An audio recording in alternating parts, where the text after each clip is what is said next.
At dahil sa mga karumal-dumal na krimen sa bansa, tinutulak ni Senador Bong Revilla ang pagbuhay sa parusang bitay. Ano kaya ang posisyon dito ni Pangulong Noynoy Aquino? Alamin sa report ng saksing si Ruth Cabal. Isa sa mga pinakakontrobersyal na pagsisintensya ng bitay ay noong 1972 kung kailan binitay ang 3 sa 4 na sentensyado sa panggagahasa sa aktres na si Maggie de la Riva. Taong 1999, matapos ang 2 dekadang moratorium, pinatupad muli ang parusang kamatayan kay Leo Echegaray sa pamamagitan ng lethal injection. Sa sumunod na 11 buwan, 6 na iba pa ang sinunod kay Echegaray bago i-anunsyo ni dating Pangulong Joseph Estrada ang moratorium sa bitay noong March 24, 2000. Nagpatuloy ang moratorium sa ilalim ng administrasyon ni dating Pangulong Gloria Arroyo hanggang sa lagdaan niya noong 2006 ang batas na nagbubuwag sa death penalty. Pero ngayon, matapos ang mga brutal na pagpatay kina Emerson Lozano at kanyang katrabahong si Hernani Sensil, pati na ang car trader na si Venson Evangelista, nabuhay muli ang panawagang ibalik ang parusang bitay. We will push for Congress to immediately come up with a bill, enact a law to reimpose the death penalty on this kind of heinous crimes. Bukas maghahain daw si Senador Bong Revilla ng panukalang batas para maibalik ang parusang bitay, kapalit ng habang buhay na pagkabilanggo bilang maximum penalty. Noong 2006, kasama pa raw si Revilla sa mga pumabor na matanggal ang death penalty, pero tila mas malakas na raw ang loob ng mga kriminal ngayon. Nakakabahala na itong mga karumal-dumal na krimen na nangyayari sa ating bansa. Parang itong mga kriminal hindi na natatakot sa batas natin na umiiral ngayon, no? Nauna nang naghain si Senator Miguel Zubiri ng Senate Bill 2383 para ibalik ang death penalty kasunod ng Manila bus hostage crisis. Pero wala pang hearing na ginawa tungkol dito. Si Senate President Juan Ponce Enrile, pabor daw na simulan ulit ang debate rito. I think we'll have to apply the stick. So, if there's a proposal to that effect, I'm open. Pero ilan sa mga senador, kasama na sina Miriam Defensor Santiago, Kiko Pangilinan at Chis Escudero, kontra raw na maipatupad muli ang parusang bitay. Giit ni Santiago, hindi raw napatunayang epektibong pangontra sa krimen ang death penalty. Sa halip, mas dapat daw pagtibayin ang intelligence gathering ng iba't ibang ahensya at palakasin ang sistema ng hustisya sa bansa. This indicates for me a higher degree of impunity in the mindset of our criminals. They can get away with it because you can bribe, for example, the policeman or the prosecutor.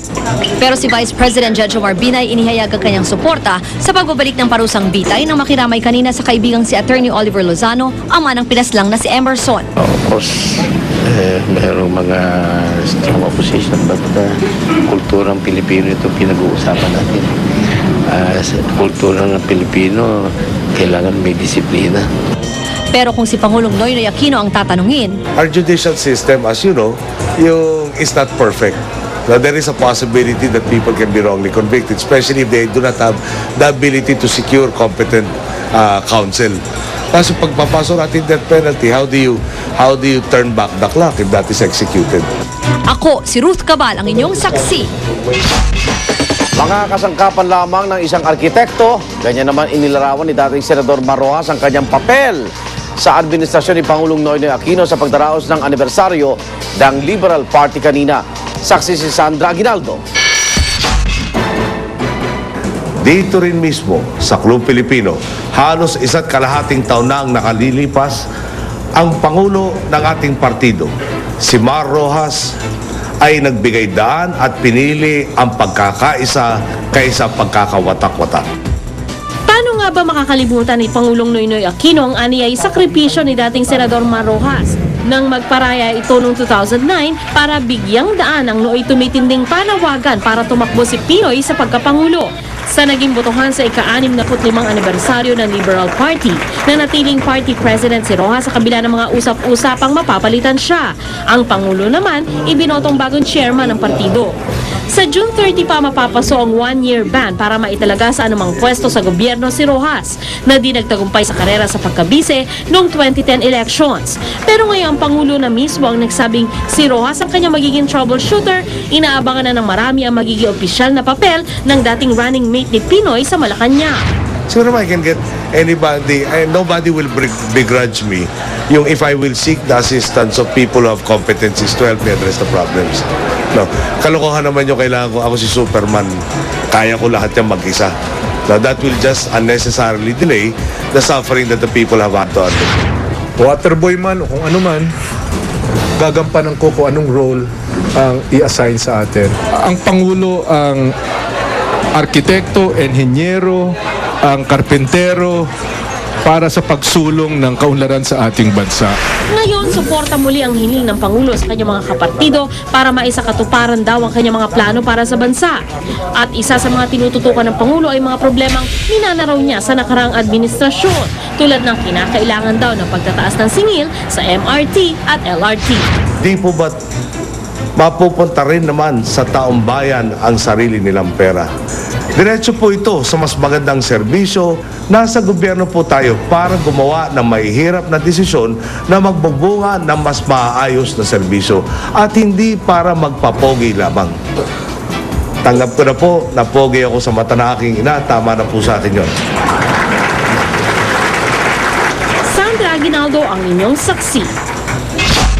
Samantala, handa raw pamunuan ni dating Supreme Court Chief Justice Renato Puno ang koalisyon para sa Charter Change o CHACHA.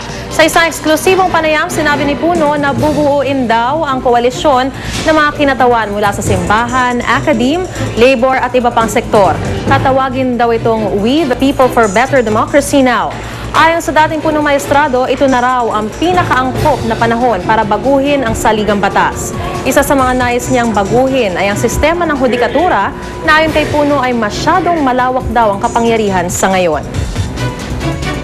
I think too much power has been vested in the judiciary, especially in the Supreme Court, which means that the Supreme Court can strike down, vitiate, set aside any act of government, any act of the executive, any law passed by Congress, on the ground of grave abuse of discretion. This is a phrase that has no definitive content. At sa showbiz saksi, naging emosyonal si Yasmin Curdy sa pagharap nila ni Baron Geisler sa Bocaue Municipal Trial Court. Patuloy kasing itinanggi ng aktor ang kasong pampabastos na isinampalaban sa kanya ni Yasmin na nangyari umano sa isang taping noong 2009. Kinagulat din ni Yasmin na maging ang kapwa-artista na si Cherry Pie Picache, binastos din umano ni Baron. Sagot naman ng aktor, handa raw siyang harapin ng mga kaso pero ipinaubayan niya sa kanyang abogado ang pagsagot sa mga ito. Wala akong masabi. Nagugulat lang ako sa lahat ng mga pangyayari. Magsalita. Kasi nga ba yung salmo yung kay Cherry Pie? Ano naramdaman? Nagulat po ako sa ano, syempre, sabi ko po, ano ba yun, nangyari na naman po ulit. At sama-sama natin saksihan, dalaga sa Cavite ginahasa na, pinugutan pa. International pop icon Janet Jackson sa Pilipinas, idaraos ang Buena Manong concert sa kanyang tour. Una sa saksi ang diet na nagpapayat sa isang dating heavyweight. Balitang hatid na nag-iisang liga ng katotohanan. Sama-sama nating pagiging saksi.